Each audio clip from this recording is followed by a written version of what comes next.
Find out how to offer a natural and healthy diet for your dog or cat without breaking the budget. In this complete video, you will learn the step-by-step of the economic BARF, with practical tips, accessible ingredients, simple menus, and strategies to save money without giving up your pet's health. Enough of thinking that BARF is a thing for rich people. Natural food can and should be accessible to everyone. If you want to offer real food with care, responsibility, and economy, this video is for you. Watch to the end and transform your pet's diet with health and awareness. When we talk about natural food for dogs and cats, the first obstacle that many people encounter is the price. Immediately, images of trays full of noble meats, expensive cuts, exotic innards, and organic vegetables in perfect condition immediately appear. It seems like a distant reality for those who live on a tight budget. And this is precisely where the biggest mistake lies. The truth is that BARF, when well planned, can be more affordable than you might think, often even cheaper than a super premium feed. The secret is in the strategy, not in the luxury. Feeding real food doesn't have to be elitist. It needs to be functional, adapted, and conscious. Most owners make a common mistake early on, trying to replicate exactly the menus they find on social media.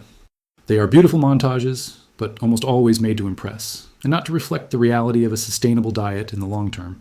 And sustainability here does not only refer to the health of the animal, but also to the financial health of the owner. There's no point in putting together a menu with wild salmon, Australian lamb, and organic seasonal vegetables if, at the end of the month, you can't maintain this routine. BARF needs to fit in your pocket, or it won't last. It all starts with a basic understanding. What a dog or cat really needs to stay healthy. They are not expensive cuts, but a balanced combination of animal protein, edible bones, offal, and vegetables. The first strategy is to change the idea of expensive ingredients to smart ingredients. Chicken, for example, is a protein of very high biological value and extremely accessible. Thigh, neck, back, all are usable and can make up the protein base of an economical menu. When possible, varying with low-fat ground beef, bought on sale and frozen in portions, also helps to enrich the diet. Eggs are another fundamental ally for those looking for savings. Cooked or raw, depending on veterinary guidance, they provide protein, good fats, choline, and essential minerals. The cost per unit is low and the nutritional value is very high. Adding an egg 2 or 3 times a week is an efficient way to vary without increasing the budget. The natural fat in meat also helps maintain the animal's energy, especially in more active dogs, without relying on expensive supplements. The second key piece of the affordable BARF menu is the meaty bones. Many people are afraid to offer bones for fear of choking or obstructions, but when well chosen, they are safe and essential. The chicken neck, the wings, the backs, all provide calcium, phosphorus, and maintain the animal's oral health. If, for some reason, the owner chooses not to offer bones, there's a free and effective alternative: eggshell flour. Just save the peels, bake for a few minutes in the oven, and grind until a fine powder forms. A teaspoon per meal already offers a good supply of calcium. Viscera, often neglected in the human menu, are a true nutritional treasure for pets. Liver, heart, kidney, and gizzard offer a range of vitamins and minerals that no single feed can reproduce perfectly. And the best, they are cheap. In many markets and butchers, these pieces are sold at prices much lower than traditional meat. The only rule is balance. The liver, for example, should not exceed 5% of the total weekly diet. Due to the high concentration of vitamin A, many tutors are scared by the vegetable part of BARF, believing that it makes the diet more expensive. But this is also a myth. Most vegetables can be reused from the kitchen in a practical way. Carrot peels, cabbage stalks, beet greens, zucchini pieces, broccoli, parsley, and even leftover apples or bananas can be steamed and crushed to make up the vegetable portion. This part, which represents about 10% of the diet, helps with digestion, intestinal transit, and the supply of fiber and antioxidants. And all of this often comes from foods that would otherwise be discarded. Another key aspect of the economic BARF is planning. There is no point in going to the market or the butcher shop without a clear idea of what to buy. You need to put together the menu of the week or month based on what is cheapest in your region. Promotions must be taken advantage of intelligently. If the gizzard is on offer, buy it in larger quantities, portion it, and freeze it. The same goes for chicken heart, liver, ground beef, and even vegetables. The freezer becomes the greatest ally of the tutor who wants to save money. The more you buy in larger batches, the lower the cost per kilogram, and the less waste you will have. And we cannot forget the time factor. Many people say that BARF is a lot of work, and in part it's true, but the time invested in preparation can be reduced with organization. 1 day a month dedicated to assembling the frozen portions already solves most problems. In just 2 or 3 hours, it is possible to prepare 30 complete meals for a medium-sized dog. Weigh, mix, store. Everything with calm, hygiene, and care. It's like preparing lunch boxes for the week. only in this case for your best friend.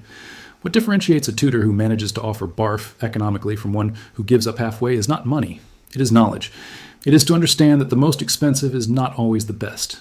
It is knowing how to adapt the diet with the ingredients of the season, with the promotions of the butcher, with what the fair has to offer. It is trusting that your pet's health is more linked to constancy, balance, and affection put into the preparation than to the price per kilo of meat. Saving with BARF does not mean giving up health. It means prioritizing the essential. And for this, it is essential to understand the role of each food group within the diet. It's not just about mixing meat with carrots and serving. Natural food needs to follow a logical proportion, designed based on the animal's physiology. And here comes the classic division of the BARF diet. About 70% meats with bones, 10% offal, 10% vegetables, and 10% supplements or adjustments. This base, with slight variations, is enough to build a nutritious menu, even using simple ingredients. Within the group of meats, variety is an asset. A common mistake for those looking to save money is to feed the pet a single type of meat for long periods. For example, only chicken, every day. While chicken is nutritionally excellent, no food is complete on its own. The inclusion of beef heart, gizzards, lean pork, or even small pieces of fish when available expands the range of amino acids, good fats, and minerals. You don't have to buy them all at once. Just vary over the weeks according to what is most accessible. Diversity is not a luxury, it is a balancing strategy. In the group of viscera, the liver continues to be the protagonist, but not the only one.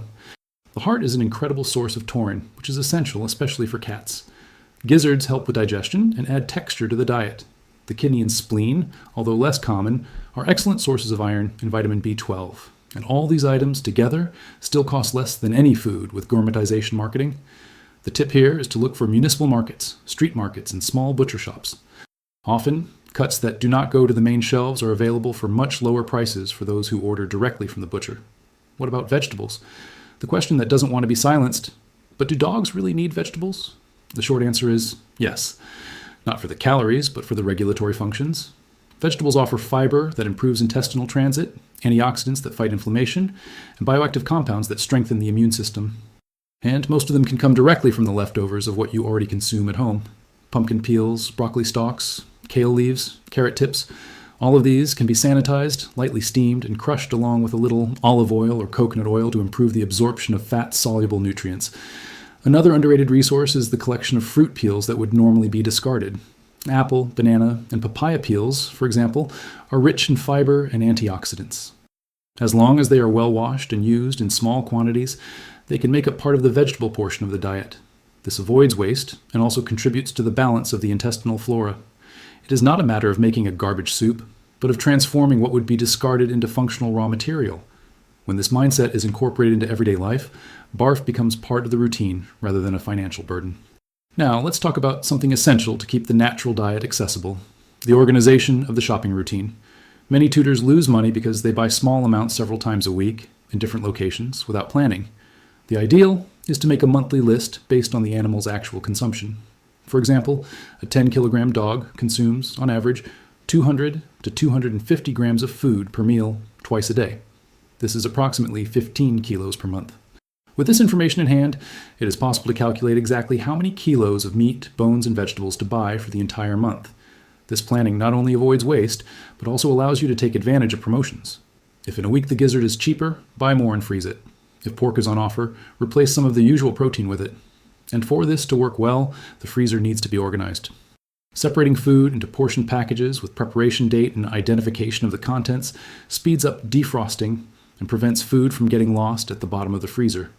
Investing in reusable jars or good quality reusable zip bags is a small cost that pays for itself over time. In addition, participating in collective buying groups is one of the most effective ways to save money with natural food. In many cities, there are communities of tutors who buy meat, offal, and even vegetables directly from distributors, sharing the costs and reducing the final price per kilo. In these groups, it is also common to exchange recipes, experiences, and practical tips, which makes it much easier to adapt to the BARF routine. If there isn't such a group in your area yet, it's worth considering starting one. A group of 5 or 6 committed tutors is enough to be able to negotiate with small suppliers. Another point that confuses many people is the issue of supplements. That's when many end up spending more than they need. Although there are excellent supplements on the market, Not all pets need them in all cases. In a well-balanced diet, many nutrients are already provided naturally. When necessary, you can use simple and affordable supplements such as brewer's yeast, rich in B vitamins, or sardine oil, which provides omega-3 efficiently. Both are easy to find, inexpensive, and functional. Always with veterinary guidance, of course. Finally, a powerful tool for tutors who want to keep the BARF economical is the use of spreadsheets or food control apps. With them, it is possible to write down everything: what was bought, how much it cost, what meals were prepared, how the pet reacted to each change, and even make the monthly calculation of the total cost of the diet. This control allows you to quickly see if something is becoming too expensive, if there has been waste, or if there is room to include new ingredients. Information is power, and in the case of feeding our animals, it is also economics. Now that the basis of the economic diet is clear, let's talk about a decisive aspect to keep this routine alive for a long time: consistency. Many people start excited, prepare portions for a whole month, organize everything in the freezer, but over time they feel tired, lose rhythm, or end up going back to industrialized food. This happens not for lack of will, but because the process was not designed to be sustainable within the owner's reality. Making BARF cannot become a burden. It needs to fit lightly into the routine, and for that, 3 words are fundamental: adaptation, flexibility, and simplicity. Adaptation starts with the acceptance that you will not always have all the ideal ingredients available. And that's okay.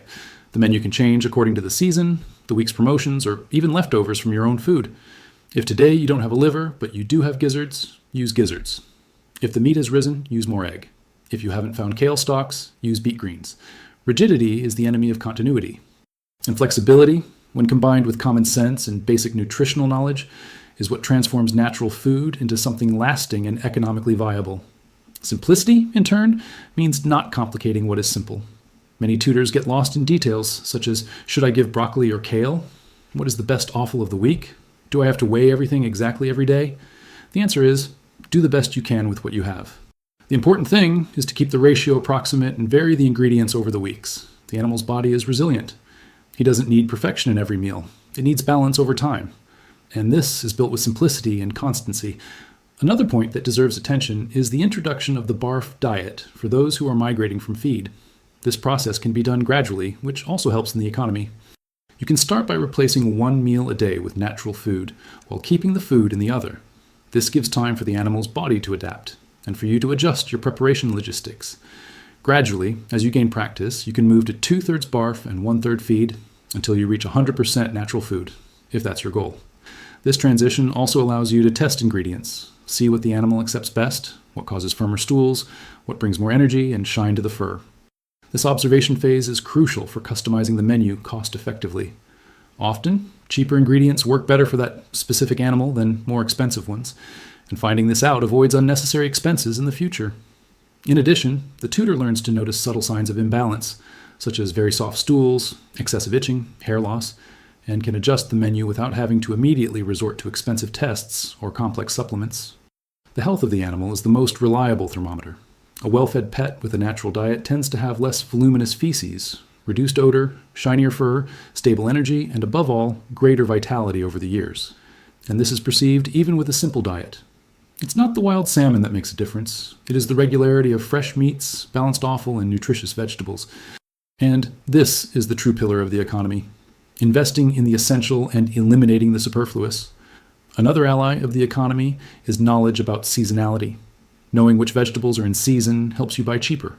In the winter, pumpkin and cauliflower are more affordable. In the summer, chayote, carrots, and zucchini tend to have a better price. The same logic applies to meats. Chicken usually has promotions close to commemorative dates, and cuts such as gizzards and heart are abundant in months of greater slaughter. With a little planning and calendar in hand, the tutor can anticipate promotions and make smart purchases. And we cannot ignore an essential aspect of the economy: the prevention of diseases.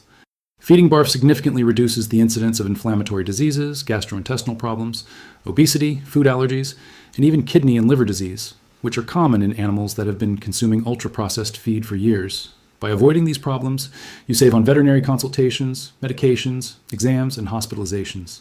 The expense that many consider bigger at the beginning of BARF pays for itself handily over time, and more importantly, prolongs your best friend's quality of life.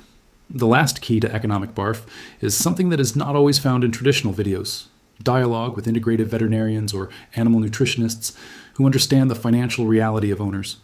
not all professionals are willing to create menus adapted to the tutor's budget. But there are ethical and up-to-date professionals who understand that the ideal needs to be viable. Seeking guidance from those who respect your reality is what makes BARF stop being a utopian plan and become a concrete practice. Information, in this context, is also a resource of economy.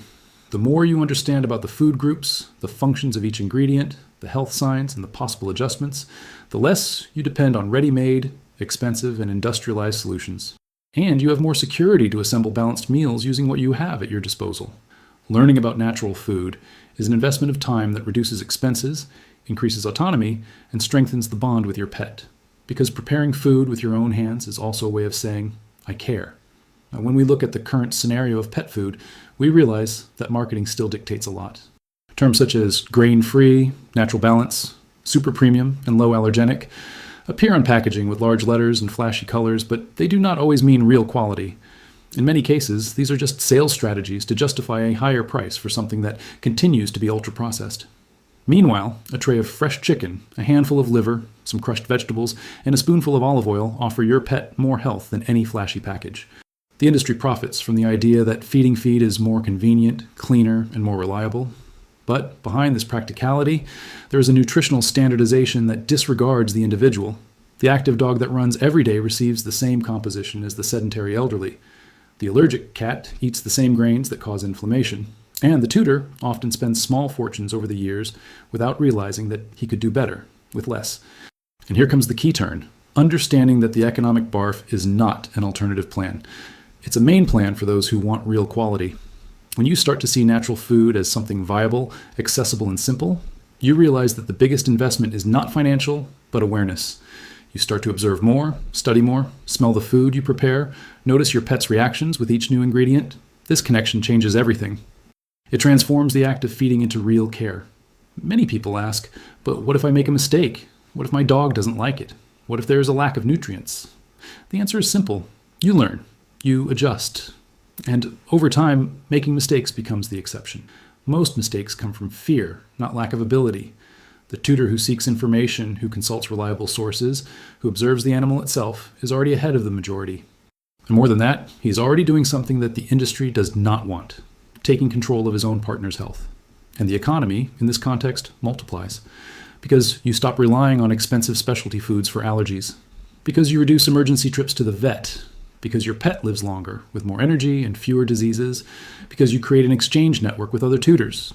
Because you buy directly from the butcher, from the market, from the local producer. Because you learn to enjoy what you use to throw away.